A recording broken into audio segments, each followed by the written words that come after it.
Mi nombre es Emiliano Andino, soy el presidente de la Fundación Lyndon LaRouche de la República Argentina y bueno, obviamente ante todo le damos las gracias por venir a escuchar nuestra propuesta. El nombre de nuestra organización lo evidencia, somos la expresión argentina de un movimiento político y científico internacional que trabaja con Lyndon LaRouche, es un economista físico del área de estudio de la economía física, es estadounidense. Y el objetivo central de nuestro movimiento a lo largo del tiempo es establecer un nuevo sistema de economía para las naciones del mundo y impulsar un renacimiento cultural y científico. Y obviamente para eso damos una pelea permanente contra todo lo que tiene que ver con el sistema imperial en cualquiera y en todas sus expresiones. En torno a lo que es economía física, nosotros siempre estamos impulsando estas ideas, creando informes, estudios, investigaciones, descubrimientos también y el eje central de abrir debate para desarrollar cada vez más todas estas propuestas e ideas que obviamente sabemos que benefician al mundo. Lo que hoy proponemos es un proyecto para Argentina que está como condicionado, impulsado por una serie de condiciones que nos obligan a vincularlos a este programa de cooperación científica, y son condiciones que yo las divido en dos aspectos, unas negativas y otras positivas.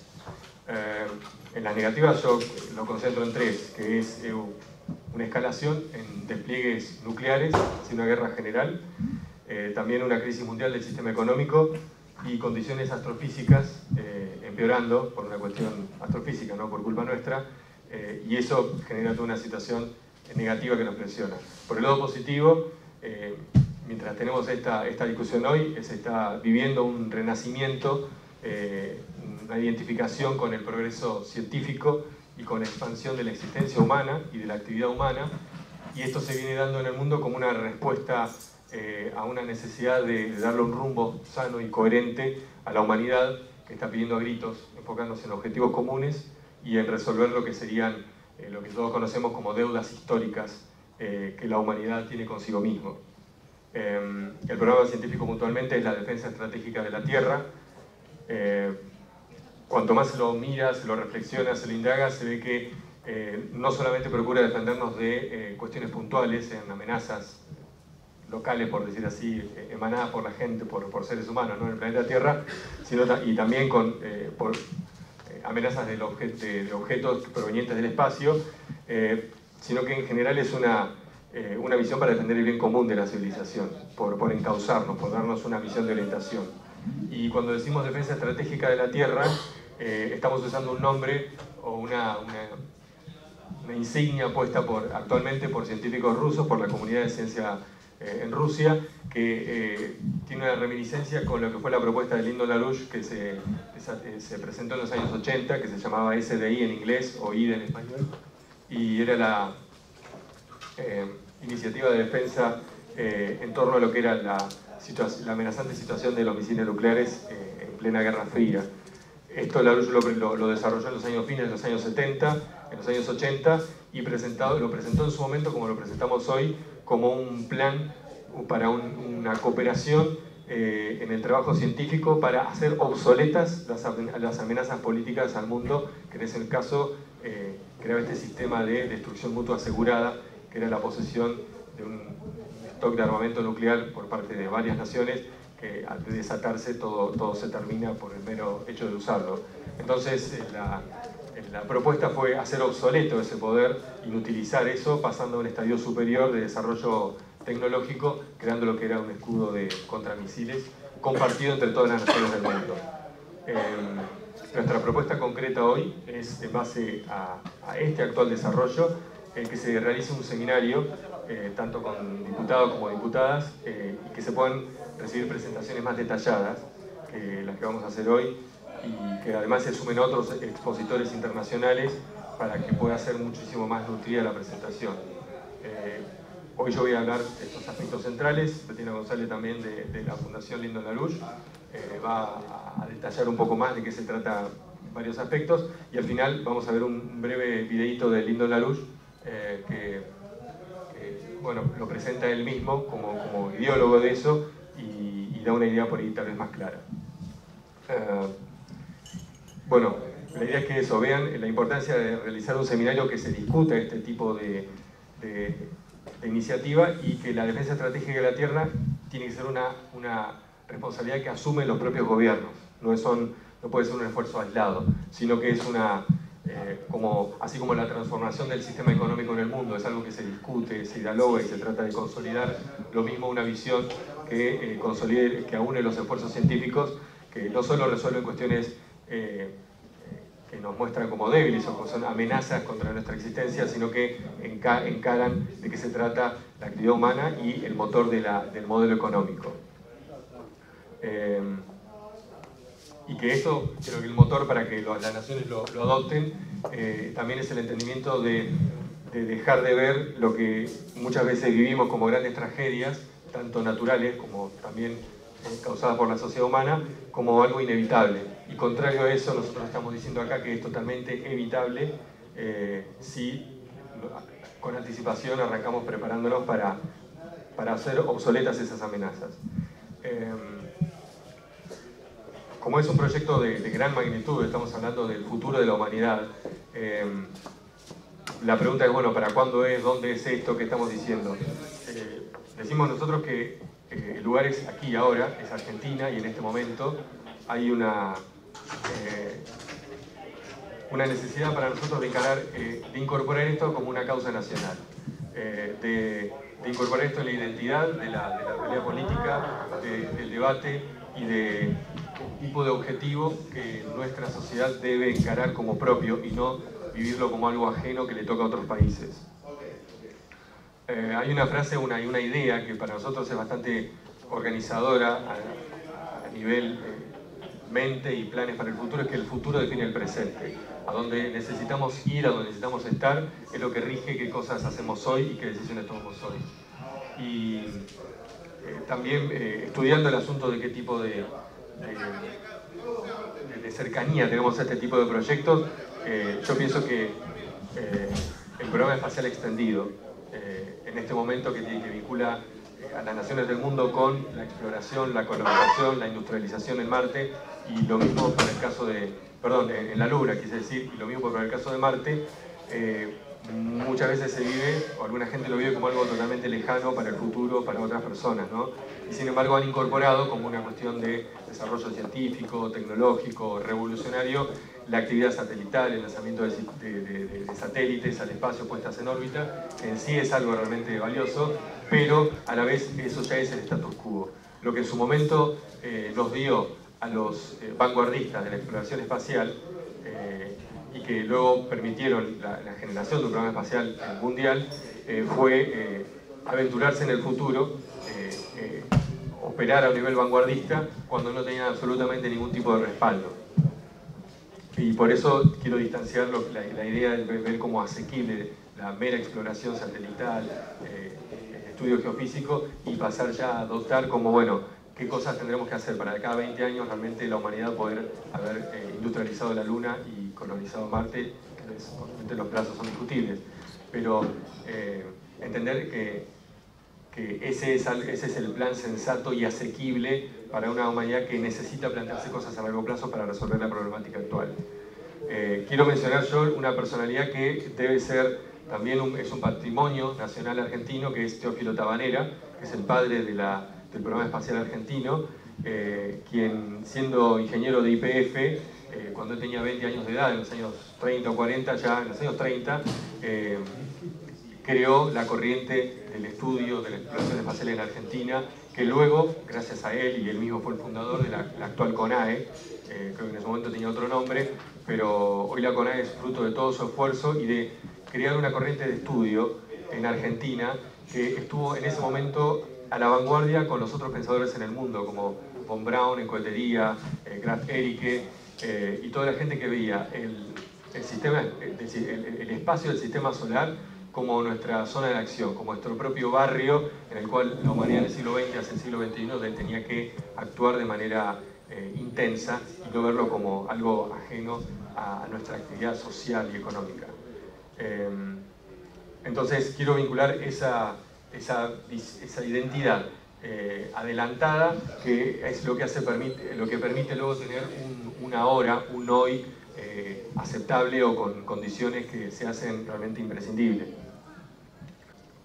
Como efecto de ese esfuerzo y de esa visión a futuro, hoy tenemos el SAC-D en órbita, que dirige el programa de Baroto, y también Argentina está participando en el IGMAS, que es un proyecto muy interesante, que yo lo señalo como vanguardista a nivel conceptual.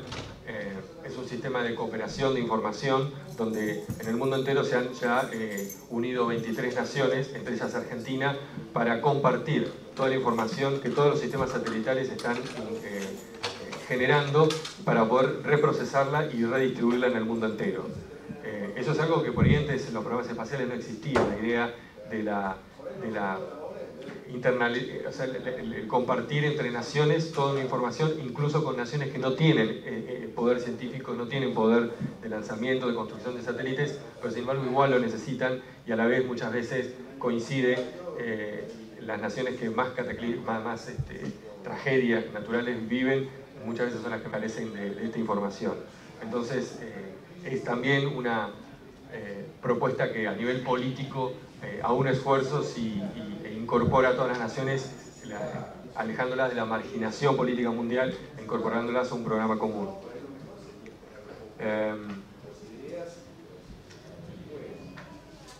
Esto básicamente es algo que quiero expandir. Nosotros por una cuestión de urgencia estamos hablando de defensa estratégica de la Tierra, pero siempre quiero que, aunque está ahí bien incluido, presentarlo como una misión masiva para la humanidad, redirigir la cultura hacia la producción, el progreso, la industria, la ciencia como el eje de la cultura, trascender el momento histórico que uno vive para dedicar la vida de cualquier trabajador, pensador, político, empresario, etcétera, a la posteridad. El programa espacial tiene obligatoriamente esa magnitud en años que a la vez nos ordena a proyectos que deshagan esa identificación egocéntrica que muchas veces tiene el sistema actual, a buscar beneficios directos, inmediatos y personales. Tenemos situaciones de hambre en el mundo, de subdesarrollo, de cataclismos evitables que no se evitan, de guerra tradicional, de guerra nuclear, que es lo que estamos también mencionando, y me importa hacer mención el estado cultural que obviamente es necesario que tenga un pueblo como para poder encarar un proyecto que sea así de grande, que trascienda su existencia, que trascienda a veces aparentemente su capacidad económica. El dato económico que muchas veces se usa, vale la pena recordarlo, que en el programa Apolo que lanzó Kennedy, de cada dólar invertido se recuperan 10 o 15. Ese es el efecto de la economía real, de la economía física, que otros miren y que obviamente nosotros entendemos también. Y dos cosas para terminar mi parte, es que Argentina, bueno, ya les dije, es uno de los 23 países que participan en este proyecto IGMAS, y que por lo tanto necesitamos que Argentina también participe del proyecto de defensa estratégica de la Tierra que impulsa Rusia, como impulsó el IGMAS, pero simplemente que pertenece tal vez a otra escala, es más aventurado, es a largo plazo. Así que bueno, eso es mi parte y ahora me queda a vos. Hola, ¿qué tal? Bueno, yo voy a enfocarme, voy a tratar de ser lo más breve posible porque es bastante el contenido que traté de resumir. Voy a enfocarme en la defensa estratégica de la Tierra, de la cual forman parte diferentes propuestas. Una de ellas es, por ejemplo, lo que ya mencionó Emiliano, el programa de IGMAS, el sistema de monitoreo satelital entre naciones. Y esta misión surge en el 2009, donde Anatoly Perminov, que en ese momento era el director de la Agencia Espacial Rusa de Roscosmos, él y otros científicos en Rusia plantean que se debe llevar a cabo una colaboración científica entre las naciones del mundo en torno a resolver dos problemas centrales de la Tierra y de la humanidad.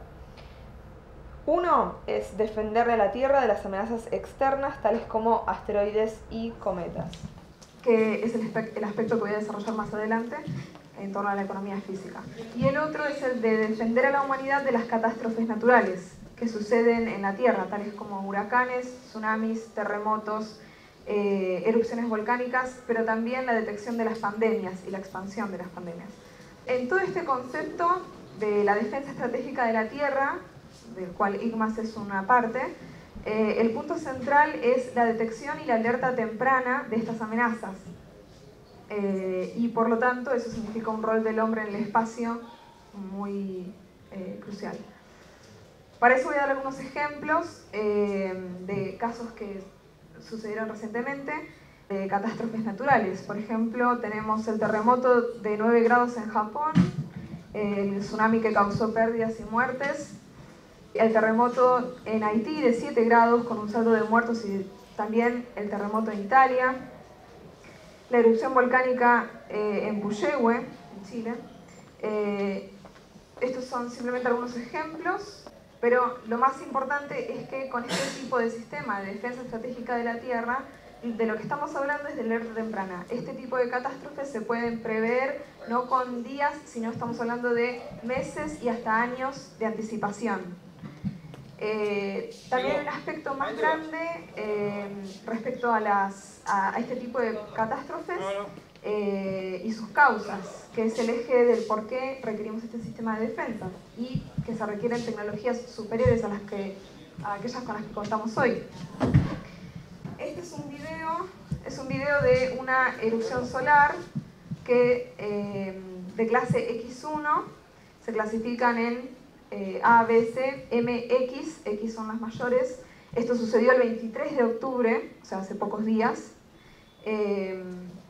Por suerte la eyección coronal no estaba dirigida hacia la Tierra, así que no fue tan fuerte el impacto, pero sin embargo sí llegó a la magnetosfera de la Tierra, causó auroras boreales anormales. Y bueno, seguramente se habrán percatado, los que usan el GPS también tuvo un efecto sobre eso. Y sobre los sistemas de satélites en la Tierra. Ese es el efecto es un aspecto extra que también cubre el proceso, o la propuesta, mejor dicho, de la defensa estratégica de la Tierra, que tenemos que tener en cuenta las causas solares y galácticas de lo que sucede en la Tierra. O sea, existe una correlación entre los ciclos de traslación de nuestro sistema solar dentro de nuestra galaxia, la Vía Láctea, y por ende también existe una relación entre eso y la mayor o menor incidencia de rayos cósmicos en la Tierra.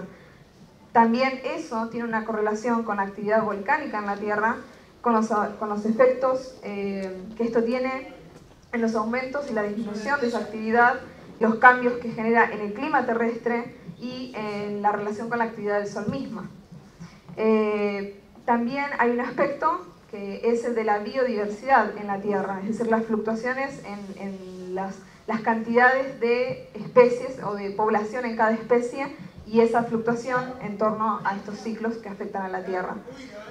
Todo esto está íntimamente relacionado, son temas de los que tenemos más información, contamos con más información y documentales sobre estas cuestiones, que no las vamos a tratar ahora, sino puede ser en el futuro. Pero lo que voy a tratar en esta oportunidad es, como dije antes, la cuestión de la amenaza de los asteroides y los cometas, con algunos datos ilustrativos. Primero hay que ver cuáles son los objetos, qué son estos objetos cercanos a la Tierra, LEO, por sus siglas en inglés, es astronomía. Lo primero que medimos es el impacto de un objeto cercano a la Tierra. O sea, la forma de medir esta amenaza es tomando en cuenta el tamaño del objeto, es decir, a través de su diámetro, y teniendo en cuenta la velocidad, también esto nos da una noción de la energía cinética que representará ese impacto, como lo vemos en esta gráfica. Bueno, tenemos dos ejemplos en la historia de la Tierra. De la península de Yucatán, es un caso de impacto de un asteroide de 1 kilómetro de diámetro en la zona de la península de Yucatán, que de acuerdo a las investigaciones actuales es el que causó, en teoría, la desaparición de los dinosaurios. Y generó cambios climáticos en la Tierra de alto impacto y muy duraderos. Después también tenemos uno más reciente, en 1908, que sucedió en Siberia, en la región de Tunguska.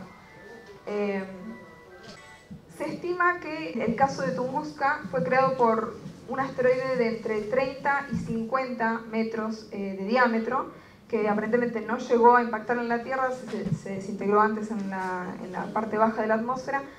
De todos modos causó daños importantes, generó un cambio climático, arrasó bosques enteros. Se puede ver estas gráficas cómo comparativamente en diferentes ciudades en Buenos Aires, México y Brasil, el área afectada por el impacto de este objeto cercano a la Tierra.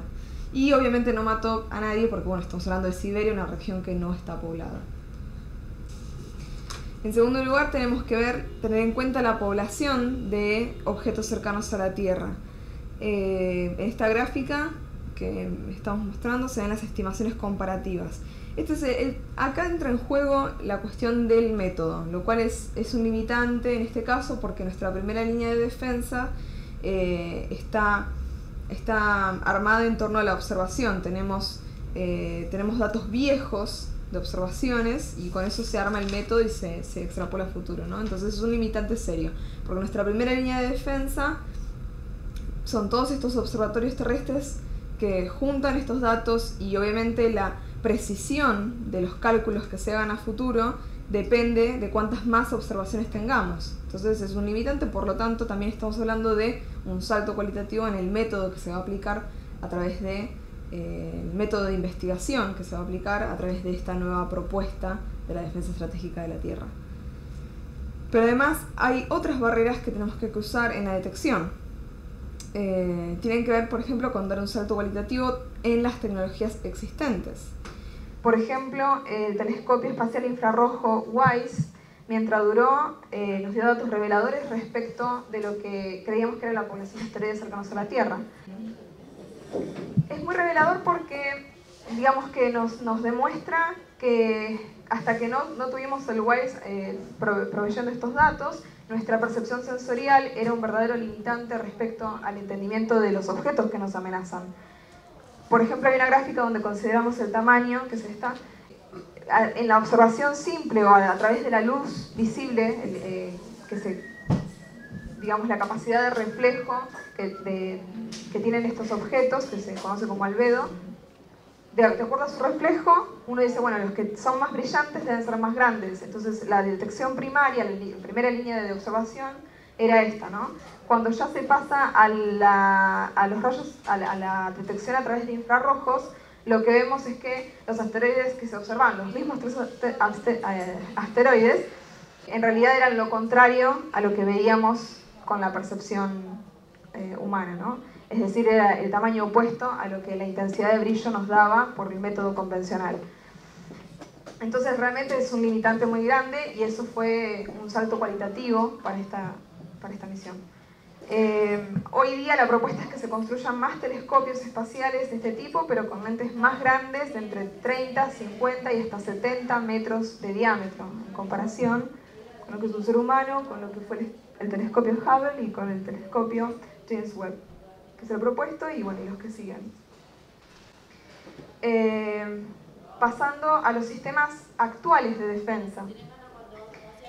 Bueno, en este sentido tenemos que considerar que para desviar los asteroides y los cometas se necesita pensar en una función simple que es tamaño y tiempo.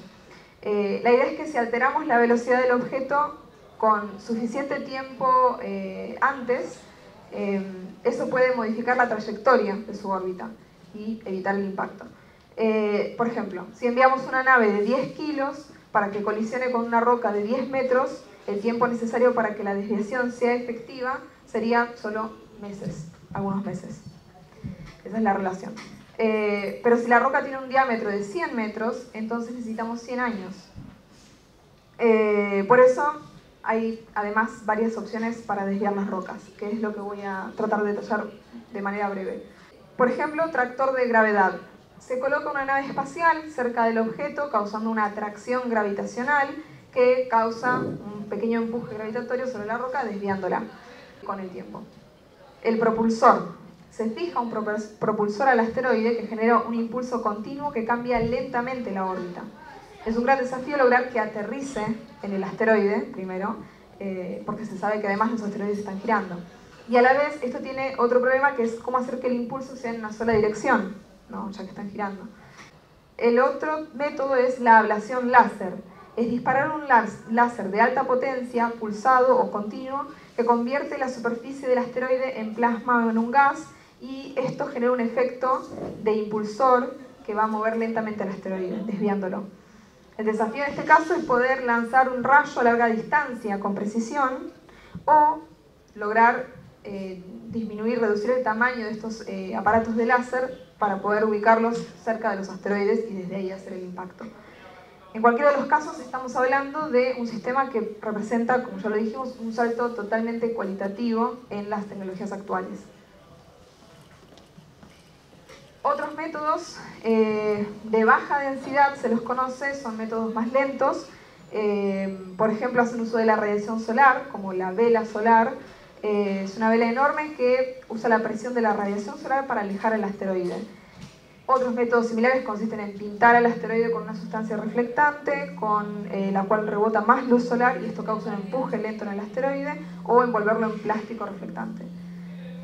Pero después también tenemos los de métodos de alta densidad en periodos más cortos de tiempo, que son métodos rápidos. Son dos.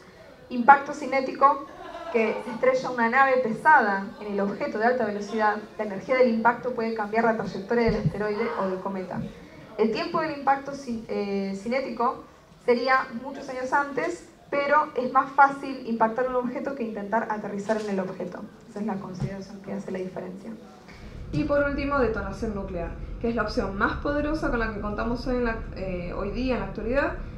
La forma es que se detona un explosivo nuclear a cierta altura por encima del asteroide o cometa. Esto obviamente libera rayos X y gamma que, como ya dijimos antes causan la ablación de la superficie de la roca, es decir, que se evapora o se convierte en plasma, y eso causa un impulso que finalmente aleja al objeto. Bien, ahora esta presentación esquemática, simple, reducida sobre los asteroides y los métodos era necesaria porque lo que voy a hacer ahora es hacer una especie de comparación, o un estudio mejor dicho, de esta propuesta de la defensa estratégica de la Tierra vista en términos de la economía física. Entonces, para eso vamos a requerir el análisis de dos variables. Una es la densidad de flujo energético, es una variable de la economía física, y la otra es la infraestructura físico-económica disponible. Estas son, empezando con la densidad de flujo energético. En términos físicos se refiere a la energía radiante que pasa a través de un área determinada en un tiempo determinado.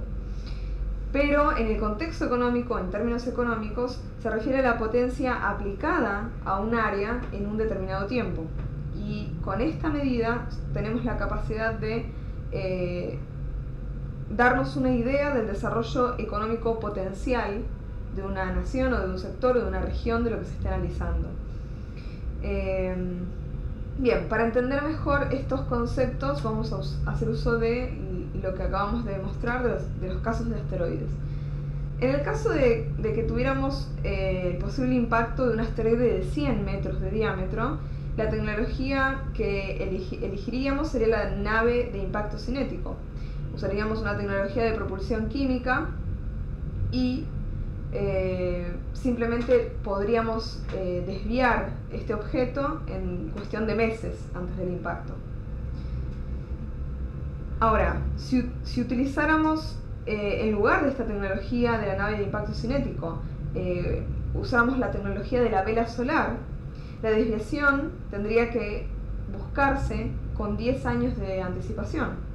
Es decir, tendríamos que tener todo preparado 10 años antes de haber detectado y haber ubicado toda la misión para poder lograrlo, ¿no? Antes del impacto.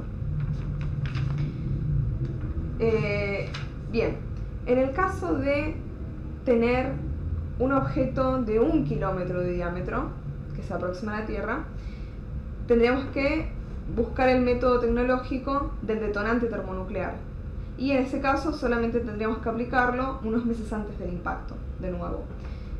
Ahora, eso en comparación con la nave de impacto cinético significa que tendríamos que lanzar la nave 100 años antes del impacto, siendo un asteroide de 1 kilómetro de diámetro. Y ni hablar del caso de la tecnología de la vela solar, porque simplemente se vuelve algo ridículo de calcular, no sería posible. Son ejemplos que evidencian ¿qué alcance tiene desarrollar la tecnología de detonación termonuclear? Porque es el método de mayor densidad de flujo energético aplicada. Es decir, el hombre ejerce mayor potencia en el menor tiempo posible. Esto obviamente significa un salto cualitativo para la economía completa. Sin embargo, vamos a ver un ejemplo más para poder entender mejor el concepto de densidad de flujo energético. Lo vamos a medir en torno a la tecnología de los combustibles para propulsar estas naves. Como vemos en este cuadro, lo que vamos a medir es el impulso específico de 3 tipos de combustibles, es decir, cuánto impulso se obtiene por unidad de peso de combustible. Lo que vemos acá es que cada tecnología, sea energía química, fisión y nuclear, cada una representa un salto en términos de órdenes de magnitud superiores, cada vez superiores. Eso quiere decir que la fisión es 2 veces más eficiente que el combustible químico. La fusión es 100 veces más eficiente que la fisión. Las reacciones materia-antimateria, que todavía faltan desarrollarlas, serían incluso más eficientes que la fusión por órdenes de magnitud. Y un último ejemplo que quiero dar respecto a las diferencias en términos de capacidades futuras, que nos va a permitir desarrollar esta propuesta. Los cohetes con combustible químico están limitados a trayectorias balísticas. Con un desarrollo de nuevos principios físicos en la propulsión nuclear y termonuclear, en el espacio vamos a tener un salto realmente cualitativo en términos del impacto en la economía física. ¿Por qué?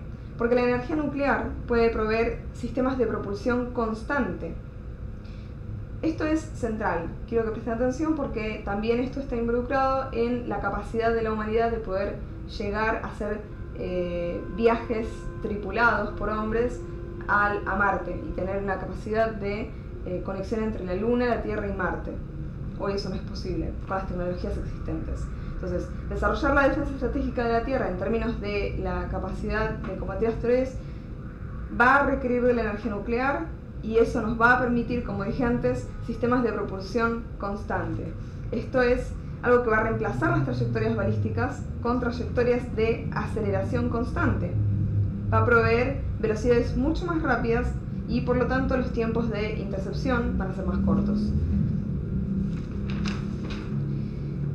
En definitiva, como ya dije varias veces, de lo que estamos hablando es de un salto realmente cualitativo que va a reformar la capacidad completa de la humanidad de responder a asteroides y cometas. Y por último, para las conclusiones, quiero concentrarme en el aspecto del principio del motor científico, que es el eje central de la ciencia de la economía física. El sistema de la defensa estratégica de la Tierra va más allá de ser una política de defensa antimisiles. Es también un sistema de monitoreo del espacio, capaz de destruir cualquier objeto peligroso que se aproxime al planeta. Además, es un sistema capaz de prevenir con meses y años de anticipación, como ya lo vimos, catástrofes naturales en la Tierra, tales como terremotos, clima extremo, enfermedades pandémicas, y nos permite lograr el entendimiento de los cambios galácticos que afectan a la Tierra. Pero, fundamentalmente, se basa en dejar obsoleto el conflicto entre naciones, ya que se trata de unir a las naciones en torno a una misión conjunta para el beneficio común. La defensa estratégica de la Tierra representa el eje de una misión de motor científico para poder descubrir nuevos principios físicos y desarrollar la economía de las naciones, ya que lograr desviar un arma nuclear o un asteroide desde el espacio va a requerir un salto tecnológico muy grande. Además requiere total capacidad espacial y por ende requiere un tipo de sistema económico nuevo que dé lugar a esa posibilidad. Las tecnologías a desarrollar se van a elegir rigurosamente en función de conducirnos a niveles superiores de densidad de flujo energético aplicada. Por último, este proceso desata un aumento de los descubrimientos en diferentes partes del mundo y esto genera un aumento en la tasa de crecimiento total de la economía mundial. Como consecuencia, aumenta el poder de la humanidad para entender y controlar los procesos de nuestro sistema solar. Ahora lo que vamos a ver es un extracto que seleccionamos de un mensaje de Larouche, como ya lo presentó Emiliano, un mensaje que acaba de suceder hace 2 días, es un mensaje de Larouche enviado al seminario que se está realizando en la Universidad de la Dubna en Rusia. On the other side, presuming that we do what we have to do in order to prevent this war from ever actually occurring. The war is already on, could ignite this. But if that case, we face another problem. We face a food problem globally. We faced economic problems which are relatively worse as threats to mankind than anything in recent centuries. And we're going to have to not only build up our economy or rebuild it, as we're trying to do in Russia now, but we're going to have to rebuild the world economy. We're going to have to build it on a new phase. Now, the new phase is, in a sense, is here. Presuming that we do not get into a thermonuclear war, the future of mankind will be dominated by an effort to protect Earth from being bombed virtually by asteroids, large objects in space. We know that there are many out there. We have very little knowledge of the identity of the most of those things. We have only a tiny fraction of these asteroids which we can identify presently. We have almost no capability yet of doing more than modest gestures of defense against a serious damage to the population of Earth and to Earth itself. And even possibly later on the line, even the extinction of mankind, as the extinction of living processes has occurred on the planet Earth at earlier times in Earth's history. So the great battle, the great war, the legitimate war, the necessary war that we're going to have to fight is going to be a war which saves and protects mankind's existence on the frontiers of Mars and between Mars orbit and Earth orbit. That will be a central feature of any sane government, any sane planet which comes safely out of the threat of thermonuclear war now. We've been on this as scientists, we've been on this actually since the end of the 1970s and the beginning of the 1980s, where the defense of Earth against satellites and various kinds of things was in progress. We've now, with the landing of this instrument on Mars, we have the beginning of a buildup of the kind of equipment on Mars which can interact reciprocally with observers on Earth, and we can, at the speed of light, therefore, be an exchange of operations between Mars and Earth, which will help us greatly to interfere with the threats from satellites in the volume of space in between the Mars orbit and the Earth orbit. All of this suggests that we are going to get out of the kind of sloppiness that we had had in terms of the progress of science throughout the world. Science will have to take a great leap forward, that the postponement of science and the use of bad methods of economy which stand in the way of science.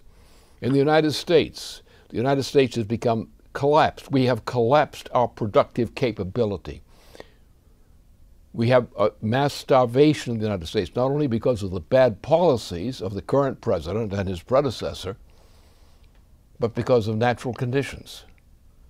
We have moved our production, as into China, into poorer parts of the world where people are paid very little. We have in the United States, as happened in Russia, and has happened throughout most of Western and Central Europe.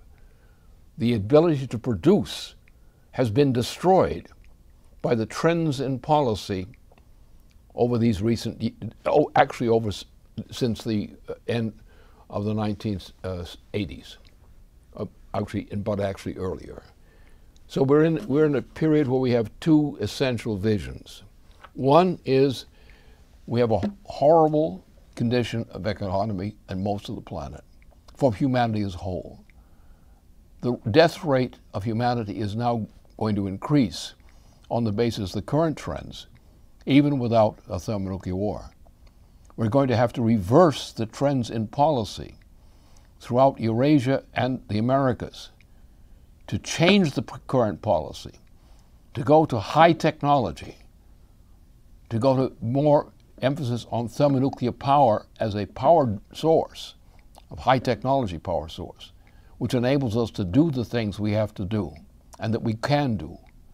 So we've entered into a terrible period, but also a very promising period, if we allow ourselves to recognize what fools we have been over so many decades so far.